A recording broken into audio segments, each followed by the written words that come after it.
महाराष्ट्रातून सुरू झालेल्या तपासाने थेट तेलंगणापर्यंत धडक मारत तब्बल 20,72,00,000 रुपयांच्या आंतरराज्यीय ड्रग्ज रॅकेटचा पर्दाफाश केलाय.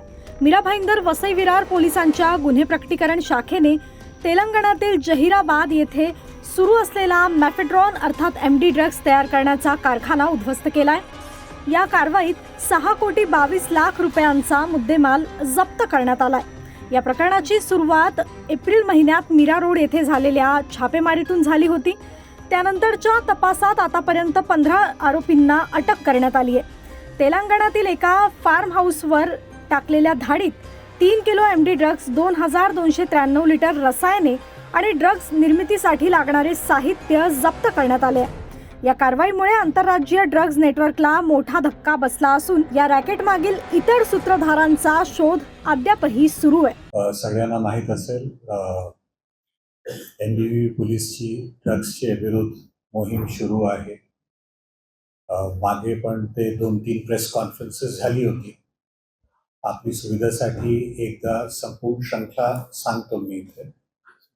आपली पहिली जो फॅक्टरी बस जो झाली होती मागच्या 1 वर्षमध्ये, तो वाग्देवी लॅब तेलंगणाला 5/9/2025 झाली होती.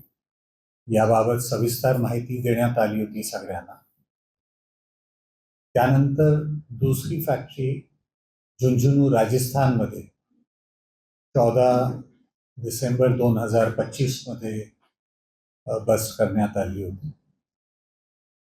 त्यानंतर पुन्हा आता एक नवीन केस ज्याची तपास सुरू आहे, केस नंबर 102/26.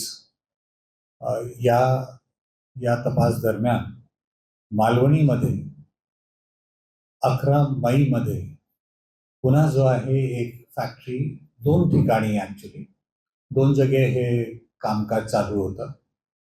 2 जागे रेड करून हा फॅक्टरी जो आहे पण ध्वस्त करण्यात आली.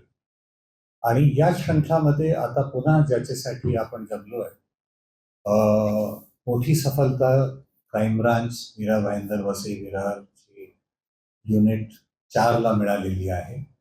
आणि 31/5ला पुन्हा जो आहे जहिराबाद तेलंगणा, हैदराबादच्या जवळ आहे, त्या ठिकाणी जो आहे पुन्हा एक फॅक्टरी सापडलेली आहे आणि ध्वस्त करण्यात आली. या संपूर्ण श्रृंखलामध्ये अद्यापर्यंत 18 लोकांची अटक झालेली आहे.